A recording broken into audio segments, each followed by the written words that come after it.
Okay, you guys, it's 7 o'clock in the morning. I have my coffee. The Amazon series for the Idaho student murders drops today, 7/11.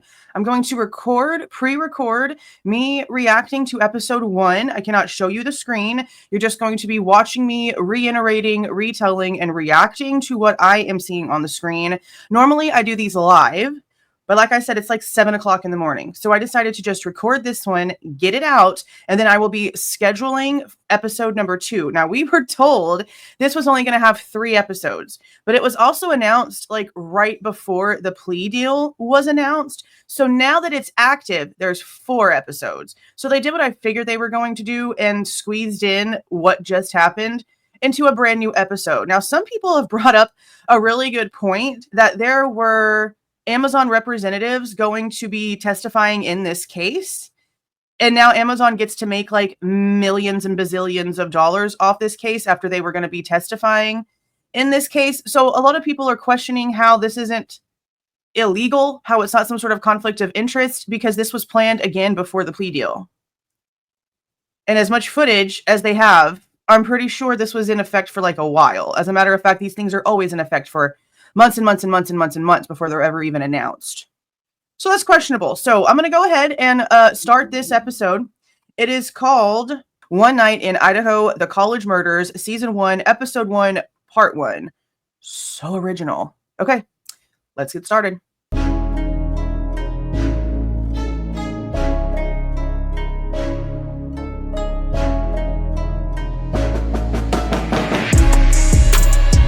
Everything stated in this video is my opinion and my opinion only. And just like everything else in these cases we discuss here on this channel, everything is alleged. These are 43 minutes long, by the way. So there's no telling how long these will end up being when I'm like talking and stuff. At the time of filming, a gag order was in place preventing law enforcement from speaking publicly. Oh, how convenient. Because Dateline got in trouble for a leak. Now they're like, oh, no law enforcement officers could speak to us. Bullshit. I'm calling y'all out right now. Many participants in this series are being interviewed for the first time. Okay, see, hold on. I almost feel like they really are trying to cover their asses because we know now that that gag order is about to be ixnayed and a lot of things have changed. So they can say that many of these participants have been, are being interviewed for the first time and da-da-da about the gag order. But I think they're just dancing around what they're trying to do here. Safest towns, not only in Idaho, but in the entire United States. I'm sorry. This thing just opened up with a bold-faced lie. Damn. Just a little college town. Yeah, so is Kerrville, and Shriners ruined it, so cool for you. Does it all look really happy? I guess being in college you would be. It's so strange how these faces are just, like, forever ingrained in our brains. I'm assuming that, like, a lot of this is inside the real house, but it's hard to think that because that would mean that these filming crews would have had to have gone and walked through the house like before it was demolished, but while like lights and stuff were still up. So I don't know if they just spent like a whole lot of money on a big real size, life size dollhouse so that they could have these weird camera movements up the stairs where the good vibe sign is showing, where the Christmas lights in the living room are showing. I mean, it wouldn't surprise me if they built an actual set. It really wouldn't. Oh, Minnie's mom. And again, she's using the word they. I know that here recently it's been, pretty generalized word, but to a lot of people, they still means more than one. So it's interesting that a lot of them use that word. Yeah, there were lots of rumors. There's Hunter Johnson. See, okay, they're going back and playing the news stuff where Banfield's like, it was targeted, it was targeted, it was targeted. The police had to come out, I don't know how many times, and like retract that statement. The only reason why they're keeping it in here now is because it fits their narrative. Because we've gone through the evidence, guys. We've gone through everything that they claim they were going to be presenting at trial. Now, granted, we haven't seen the paperwork attached to it. But we know that the paperwork that is attached to it that we've already seen, the math don't math. And if you're going to sit there and lie and say that it does, then we know your intentions. Ethan's dad. I want the story out there, the right story. And he closes his eyes and makes like a face. I really have questioned how much the Chapins knew because of the way that they stayed quiet, sent the kids back to the university and then kept, like, praising everything that was happening and being okay with everything that was happening and not putting any effort into what was happening, I guess. I don't know. One night in Idaho. It is pretty there. Lots of pine trees. Maddie's mom.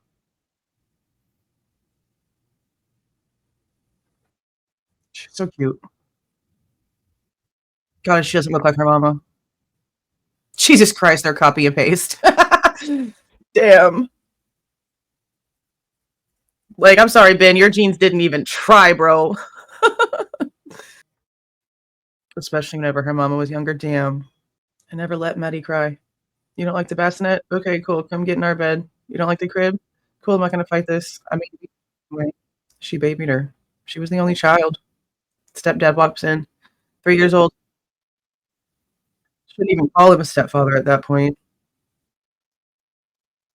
Karen's mini me, yeah, for real. Yeah, they looked like damn copy and paste. She called him Scotty until she got older. He's recalling the first time she called him dad. Yeah. There's Kate. So young.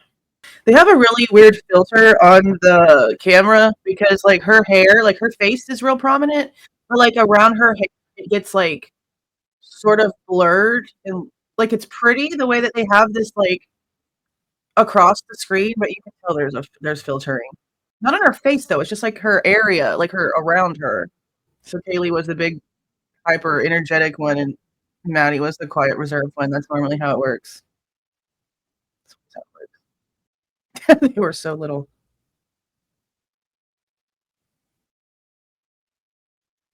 They really were inseparable. Applied to all the same colleges. That damn sweater. Now we're at the university. Shit, that's sad. Maddie's mom just said, "I just knew that Maddie would be safe here." They were more about the sorority life than the academics. Well, at least they're honest about it, but that's normally how college goes, apparently. Campus college. They had their mindset on what kind of college experience they wanted to have. Yeah, the stereotypical one. There's the Greek gross stuff. There's the Murphys. Phoebe speaking. Kaylee glued her top lip to her nose one day. Oh, it's showing it. She's blow drying her lip up. Kaylee Goncalves, special agent. I'm with the FBI. Yeah, she really actually. See, that's another thing.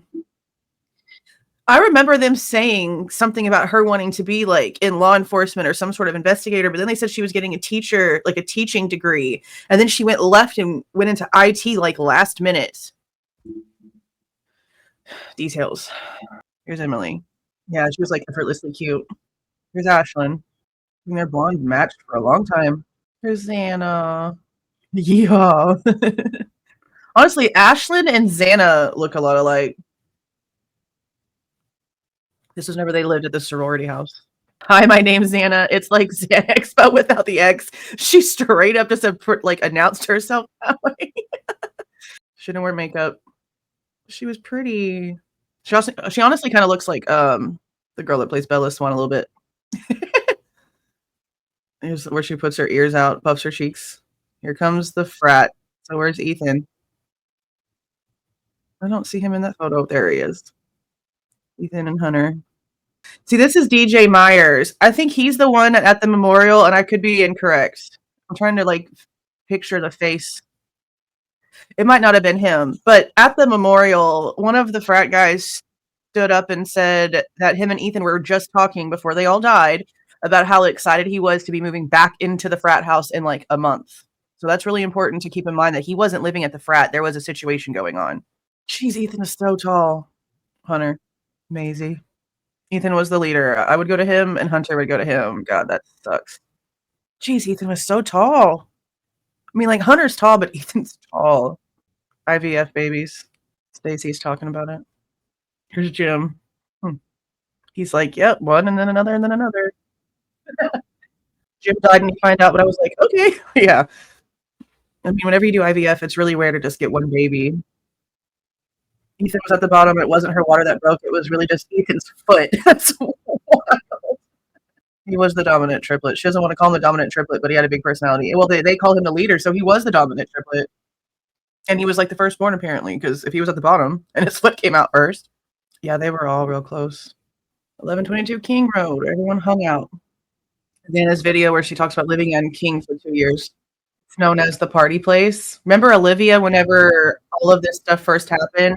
Olivia was pregnant. She was wearing this camel-colored, tan-colored turtleneck, and she did a round of interviews in the same shirt.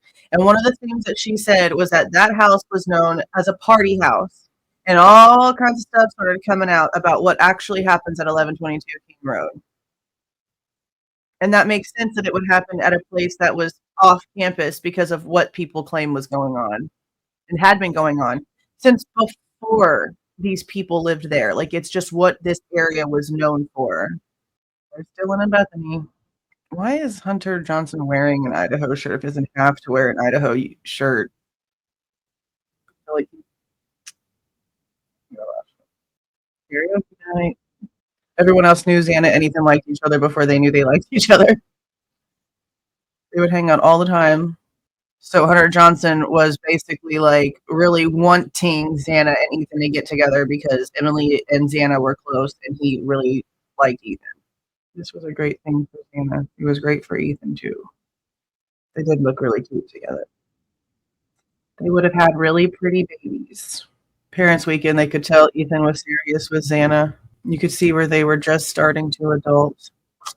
That's what Jeff said, that he was glad that she at least got to know what it was like to live with a boyfriend and have that experience. The Sunday they drove out of town for University of Idaho's parents' weekend, they looked at each other and said, "We did it." I remember them telling us that. Or you feel like your job's complete. And then a week later it was gone. Yeah, because y'all got to remember the University of Idaho's parents' weekend was the weekend before. WSU's parent weekend was the weekend this was happening. They had 1 week of watching our kids fly, and then it was taken away. Okay, now we're at November 13th, 2022, around 11:45 a.m. Interesting. Hunter Johnson's talking, saying he slept over at Emily's apartment. He's wearing a Xana and Ethan bracelet.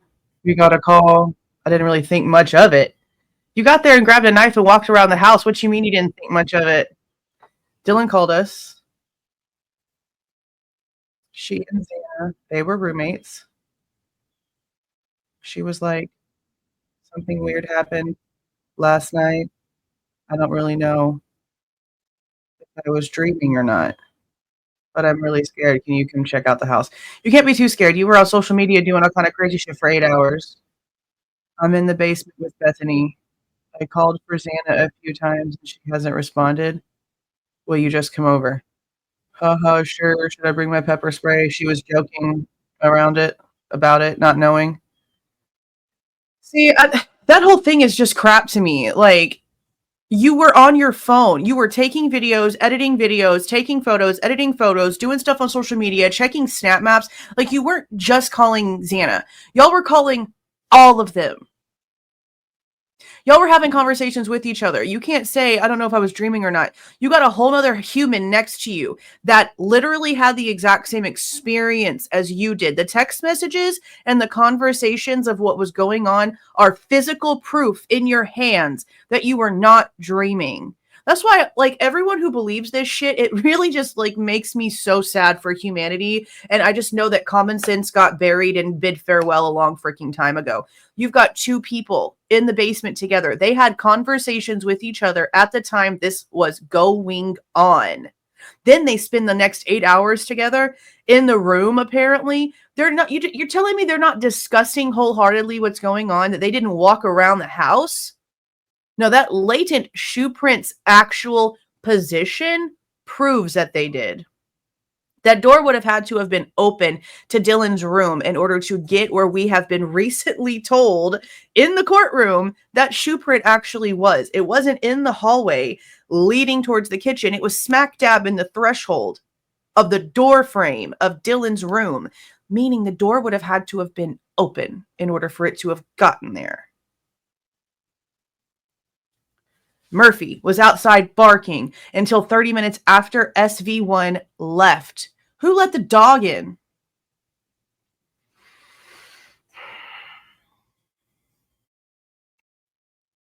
It's a lie. It's a freaking lie. So there's another friend. Dude, what? Okay, so apparently Dylan has called before and said, "Hey, I'm scared. Can you bring your boyfriends over?" What? What? Interesting.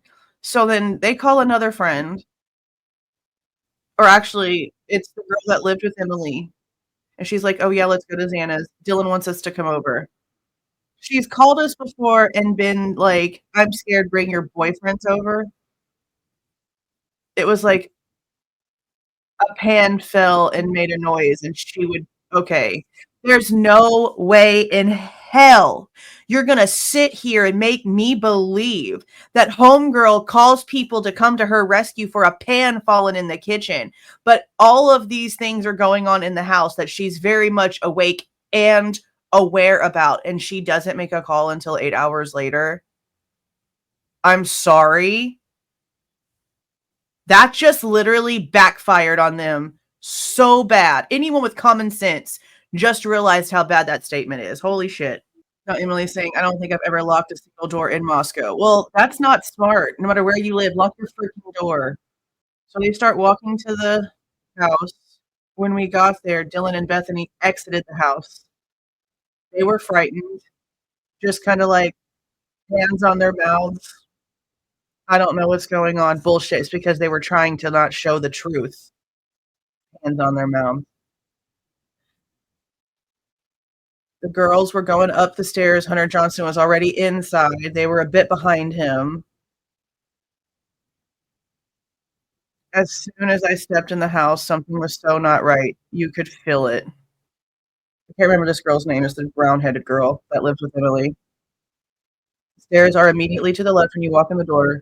You walk upstairs, and there's a living room. And then all the way down the hall is Anna's room. It's showing a door ajar a little bit. Hunter was ahead of me and Emily. I stepped foot in the house and was immediately pushed out, and Hunter was like, "Get out, somebody call 911." Hunter had enough courage to tell them to call the police for not a real reason. He worded it very nicely. Tell them it's an unconscious person. So they're going to blame, so now they're blaming the wording.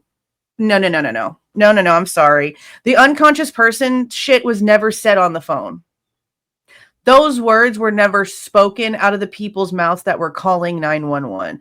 Unconscious person came out because no one could figure out what was going on. And within 10 to 15 seconds of a 911 call, if they can't figure out what code to push, that's like their default.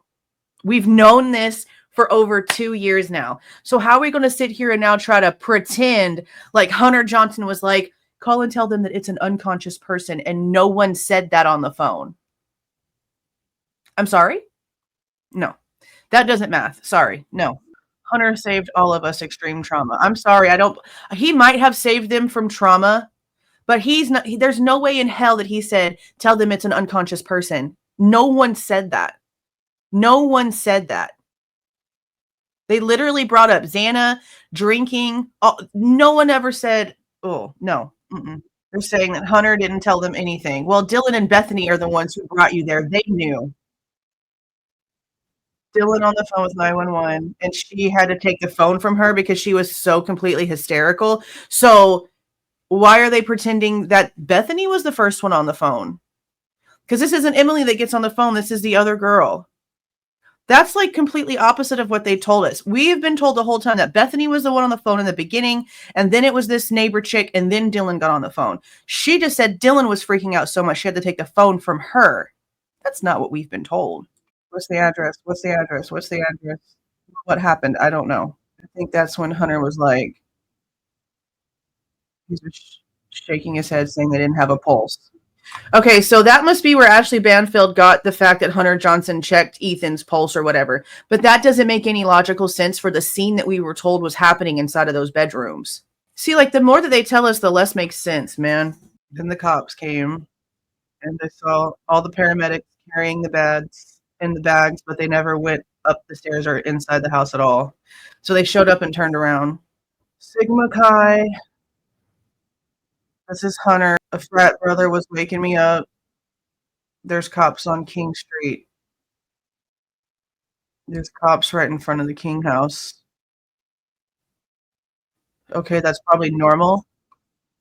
There's more noise complaints there than anywhere else. Yeah, but it's noon on a Sunday. That's not normal. My brother Ethan basically lived at the King house with Xana. Yeah, because he'd been kicked out of the fraternity for grades. Which is why part of the reason why there was a huge fight that night. Because the person they got into a fight with was the big, who basically failed. So he didn't like Ethan because it got him in trouble, and he didn't like Xana because Xana was actually getting Ethan's grades up. So much, in fact, that Ethan was going to be moving back into the frat, and not because his big actually did anything to help him.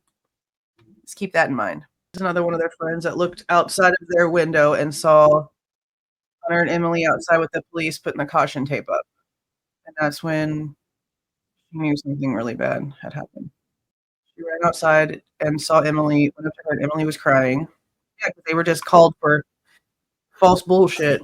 Dylan made a comment of, I can't believe somebody would do this. So Dylan instantly started planting bullshit. So I started whispering to Emily, where's Xana? And she said, she's inside, and I think she's dead. All I wanted was to go wake Xana up. Okay, we're at a commercial. Yeah, this isn't really adding up at all. Like, I'm going to pull up during this commercial real quick the 911 transcript. Oh.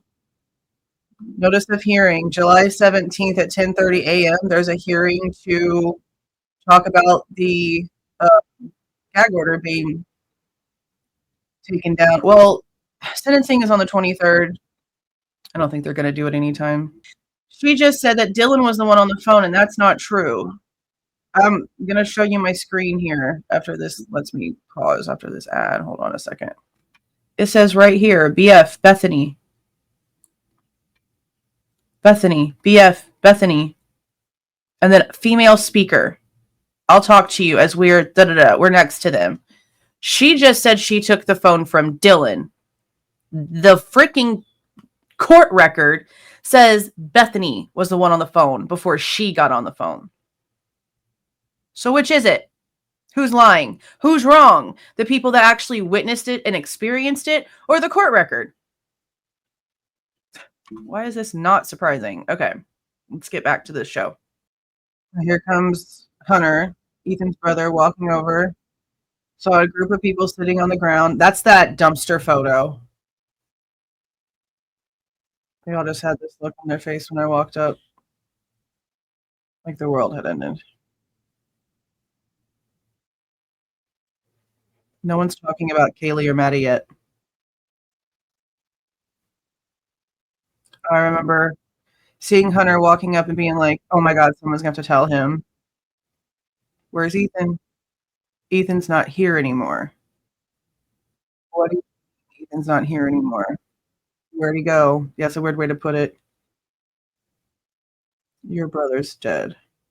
That can't be true. It's still hard for him to talk. And then Hunter Johnson was like, I think Xana and Ethan were murdered last night. So at this point, still no discussion of Kaylee and Maddie. And at this point, the cops are there, the caution tape is up, and people are walking over, and no one's mentioning anything about Kaylee and Maddie. It's got to be hard. The first person I called was Maisie. All Hunter said was, you need to get to Xana's. She said, why? Just don't ask any questions, have someone drop you off. The whole time over there, she was feeling like something was wrong. Yeah, I would have too. Yeah, Maisie looks like her mama. Actually, she looks like Jim. She was at the grocery store having a hello conversation with a friend, and her phone started to ring, and it was Hunter. He just said, Ethan's not here. And she was like, well, go get him. No, you don't understand. They're not here. You're not understanding. Ethan and Xana are not here. And she's like, well, go and get them. He couldn't get the right words out for her to understand. No, you don't understand. They're not on this earth anymore. Yeah, it's a strange way to put things. I didn't believe it. I didn't cry. I just left my car, walked out the grocery store, got in the car, was driving down the road, and I called Jim. She said Ethan was killed. I wasn't sure what I'd heard. Yeah, something happened to Ethan, and he's been killed. She's in the car. Grabbed clothes, jumped in the car, drove to Moscow, like any normal parent would have. And there's the U-Haul. All those old familiar faces. Sitting on the driveway, the cops weren't speaking to us at all. I don't even think they were looking at us. None of the cops would talk to us. And we were like, should we ask what's happening? And I feel like they should talk to us because we're the people sitting outside. We sat there for so long with no information. They didn't know why they were still sitting there. After so long, it finally clicked. Oh my gosh, where's Kaylee and Maddie? We didn't know they were home. We didn't know they were in there. We couldn't get a hold of them. Dylan and Bethany didn't even bother to be like, we were with them at 2 o'clock in Kaylee's room talking about going to get food. The fact that Dylan and Bethany didn't even like mention Kaylee and Maddie is a problem for me. I mean, it was sort of expected, but I didn't realize like how much time went by and neither one of them said a word. We got really frustrated with the police because they wouldn't tell us anything. I hear 2 of them are dead. What happened? It's showing like text messages. Who's outside the house? I'm locking my doors. Why isn't anyone telling us anything? And that's wild. They were sitting outside forever. People were showing up. Parents were already being notified. And here comes Jake, Maddie's boyfriend, called Maddie's mom, Karen, and asked her, do you know what's going on in Moscow right now?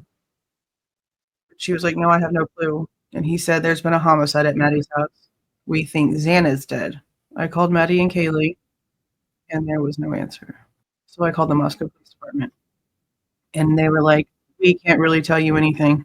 The stepdad was like, it's probably nothing too serious. Let's go pick her up for lunch and talk to her and see what's going on.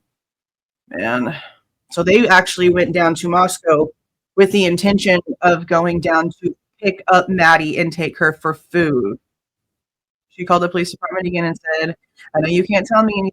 Can you confirm that there's an active homicide investigation at 1122 King Road? And she said yes. It was on speaker so Scott could hear, this is real. Whatever's going on is real. The whole time my mindset was that we were going to go pick up Maddie and Kaylee and bring them home and console them and hug them and figure out what it was going on. So they had like the full intentions of going down there and just consoling their kids because their friends were killed. And she had no clue until she got there. And here comes the vandal alert for the investigation at 1:04 p.m. Okay, so then I'm going to assume that at this point, because they're acting like, okay, the way that it's being portrayed, the way that the wording's coming out is like it was a long, long, long, long time, but 2 minutes can feel like an eternity in this kind of situation.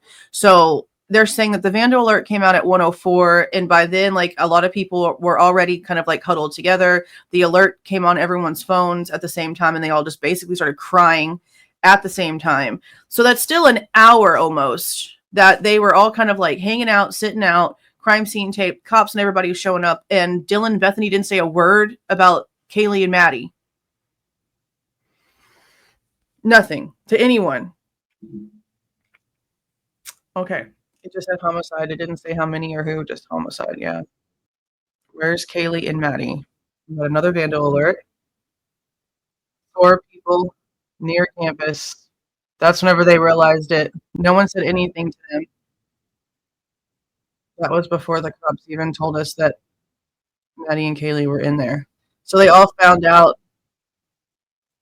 They all found out that it was 4 instead of just Xana and Ethan on a vandal alert. The cops hadn't told anything to anyone. That's insane. One of the girls started yelling at the cops.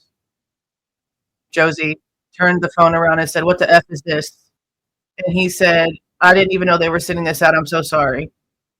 So the university sent out the alert without the go-ahead of the police, is what it sounds like. The university instantly started taking over things and doing whatever they wanted to do. It was then.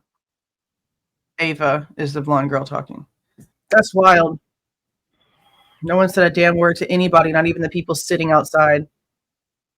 Hunter went into Xana's room and found them with wounds, a lot of blood, and just looked and felt like a malicious attack. There's literally no one that disliked them. That's a lie. That's a damn lie. Come on now. They asked us all to go to the police station. They took us one by one in an area with a single cop. They would ask me normal things like, What were you doing the day before? Do you know of anyone who might want to do this? What happened? What did you see? They were trying to clear us mostly, I think. That's what Josie said. Probably so, honestly. There's Maddie's mom getting to the police department, running up the stairs, trying to find anyone to just give her an answer. Just anyone. Yeah, because they're not telling you anything. They put us in a little room, and they came in through the back door and opened a file, and they explained what was happening. There was a homicide, and there are 4 victims. Maddie was a victim. What about Kaylee? Kaylee was also a victim. The stepdad. I remember being so angry. Like, this can't be true. This is Idaho. Yeah, well, crazy shit happens in Idaho. Basically, he's saying this is like big city crimes. It doesn't make sense. Unbelievable. Yeah. 1 in a trillion type situation. They couldn't tell us anything. They had no details. What could have happened here? Oh, God. There's people moving around upstairs. Oh, okay. This is video of them, like, forensics actually in the house taking photos. You can see the flashes and stuff going off. Parents didn't know what to do. They weren't allowed to see the bodies or anything. There was nothing you could have done. They're supposed to be safe, having a good time. Okay, is this the one? Okay. If for those of you that are going to be watching this episode, okay, what timestamp am I on? At 37 minutes, a lady comes on from KREM2 and starts talking. At the top, there's a box that says breaking news in red. If they really wanted to hide this, they should have moved it. If you look in the corner, this is where I've been trying to tell people. They did take the bodies out, and it's on freaking camera. You just have to really look, okay? It's nighttime. We already know that there was no way they could move the bodies until after the coroner got there. We know that Brett Payne and Blaker didn't get to the scene until 4 p.m., and Mabbitt or whatever didn't get there until after that, okay? If you look in the back corner, you can see the porch lights on in front of King Road, and there is like a gurney and multiple people coming out of this light going towards the street. So if you look at this at timestamp 37, you're going to see where they are taking them out. Honestly, cannot wait for all these stupid medicine ads to just go away. Like, this one is for the medication that helps with involuntary muscle spasms that are caused by mental health medications. So instead of changing the mental health medications and making it to where they don't give you all these side effects, including death, they just want you to pop up another pill, take another pill that can get rid of this symptom so that, you know, it can end up giving you something else later. I can't stand all of it. I can't stand all of it at all. Stacy and Jim got there at 9 o'clock that night, drove straight to the jail, the police station, sat down with the cops, and they told them what had happened. At that point, I don't think anyone knew the extent of anything. By 9 p.m., they knew a lot, though. The university rented a block of rooms, so the hotel. This is what we heard. So they went and picked up Hunter and Maisie, brought them back to their houses so they could pick up a few things, and they went back to the hotel because the police said they all had to stay in this block of rooms together. Which we heard about this. Some people try to say the hotel stuff was happening and people weren't home and da-da-da-da. The hotel happened after the fact. They were put there by the cops. The university paid for it. They took a lot of people off of King Street. Josie, Emily, Hunter, Dylan, Bethany, all together. They all just sat in the hallway of the hotel. Hunter was probably still in shock. Said he was like ghost, and Emily was really worried about him. Emily said they went to bed scared, and every noise they heard, they thought they were about to be attacked too. The fear of the unknown got to everyone. And now it's showing how the news breaks started going off everywhere. Is that a goddamn camera?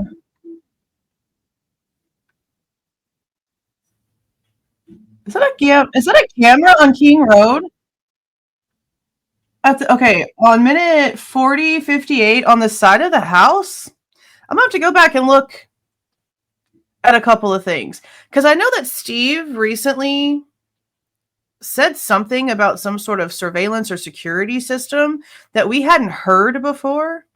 And on, again, timestamp 40 and 58, there's like a little white thing on the side of the house where the satellite dish is on the corner. It looks like it's a camera. It was random to all of us, but they kept saying it was targeted. Yeah, it is pretty confusing, isn't it? So there's a big realization that we had been stalked for so many months and had no clue. But that's not true. Like, that might be how it, like, felt at the time because this seemed so surreal, like this wasn't real, like it didn't make any sense. But for the person that they have right now, even now that they've done this whole guilty plea thing, there's no proof of stalking or surveilling at all. Even in the very beginning, whenever the stalking rumors came out for Kaylee, all of that was proven to be false. The police looked into that. I don't think that she's saying it in a way of it being something true. I think she's saying it in a way of this is how it felt at the time. Or she could still feel that way even though the evidence has come out and proven otherwise because, you know, some people just deal with things how they deal with things. But it's an interesting statement that's kept in here. It is now like 8:40-ish. I'm going to go ahead and end this reaction video to episode 1. I'm going to go do some other things. And if I decide to watch the second one, then I will do so after this one has posted. And if I go live, I will let you guys know. Just keep an eye out. I might go live. It might be a recording. I'm not sure yet. Interesting so far, especially since we're getting a different story when it comes to who was actually on the 911 call first before Josie took the phone. Because again, she just said it was Dylan. The court record says that it was Bethany. So which one was it? Sounds like Bethany. I don't know. Okay. Let me know what you guys think about what's been going on in this first episode. Let me know if you were just hearing about the details for the first time from my reaction, or if you've also seen it. Let me know if you're done with all 4, because I know some people probably woke up hella early and have probably already watched all 4 episodes. Let me know if y'all are one of them down in the comments too, because that is dedication. That is dedication. I need coffee and I need breakfast. If you like the way that I present this information and give my opinion, please don't forget to leave a like on the way out. Subscribe to the channel if you have not subscribed already. And please don't forget to make sure that that notification bell is set to all so you don't miss any of my rants, reviews, reactions, updates, or deep dives. See y'all.